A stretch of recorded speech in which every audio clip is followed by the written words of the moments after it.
I've never run a marathon. As you can tell, I'm not built for speed. However, I've known many people who have run marathons. They talk about the preparation required and the challenges that they face on the race. One of the things, though, that they do comment is the great joy they feel when they cross that finish line, whenever it is. But not only that, I've read several accounts of people remaining at the finish line for hours and hours, waiting for people to come across to cheer them on the last few feet over that last line, and to cheer them for having accomplished so great a feat. And it's a beautiful image. I've often come to the image of a marathon to talk about discipleship, Christian life, the striving for the kingdom. Because even though it's challenging, 26.2 miles is a challenging thing to do, whether you're walking or or running or whatever. A lot of what runners tell me is that the battle is waged most in the mind and in the heart. And when that battle is won, they can make it across the finish line. Where the battle is lost, they fall off. And that's a very powerful image, I think, for Christian life as well. This line here by Jesus in Luke's account: by your perseverance you will secure your lives. We can't get out of life alive. So we have to make our lives about something that has deep meaning, and God offers us this opportunity to do so. And even though the gospel is simple, it's not easy.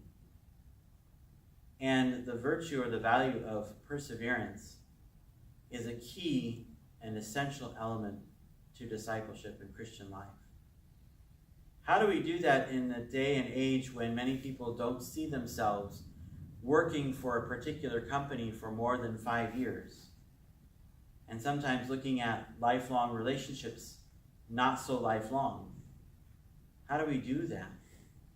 How do we help people see that it's only in the commitment to a way of life over and over again for all our life long that the true meaning of it and the true gift of that life becomes real? I look at my parents who have just celebrated 50 years of marriage, and they couldn't be happier except for all the medical things that are going on. But they're happy about the choices they've made. They would never have made any other choice. Maybe some choices here and there about some small decisions they made along the way, but they wouldn't change their lives. I look at jubilarians, religious men and women, priests who have reached that certain points, landmark times of 40 years or 50 years. And many of them, great many of them, have a great joy that can never be realized really until you make it there. At every marriage ceremony I officiate, I tell the couple, I said, be Olympians in your marriage. Go for the gold. Go for those 50 years. And it begins by imagining it.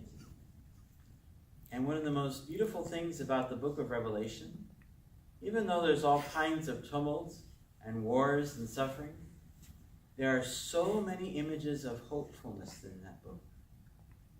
And I think that book is sort of maligned a little because those hopeful images and words are not as well known.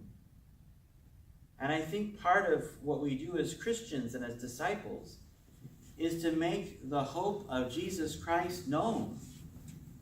Not just hope for what's happening today, but a final hope, a sense that, yes, we're doing what's necessary today to help our brother or sister who is wounded, who is damaged, who is in need, who is hurt, who has died. We are there. That's the corporal works of mercy, the spiritual works of mercy guide us in that.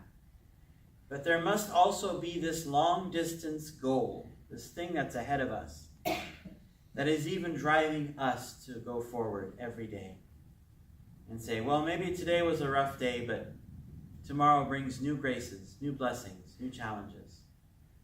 And the hope of being in the kingdom continues to draw us forward. And even the end of the world does not give us pause nor shake our foundation, because we have a deeper foundation of hope in Christ. All we got to do is every day make the choice to keep running that race. Because not only do we receive aid here and now along the way, but we know that there is a throng of beautiful, wonderful beings who are waiting at that place to receive us with joy. And it doesn't matter how long it takes us to get there, they will receive us with joy. And not only us, but all those who run along with us. So don't be discouraged. Don't allow the hard knocks of life to dismay you. Instead, root yourself here in the hope of Jesus Christ and help people sort through the challenges they experience to be gateways to the grace and love of Jesus, that they also might join us in the race and move towards God's kingdom, our true home, our place of joy and eternal rest. I don't know about you, but I know where I want to end up. However long it takes, whatever it takes, I need to get there. And I want everyone else to be there also. So let's spread that joy and that hope. Let's make that our call for Advent.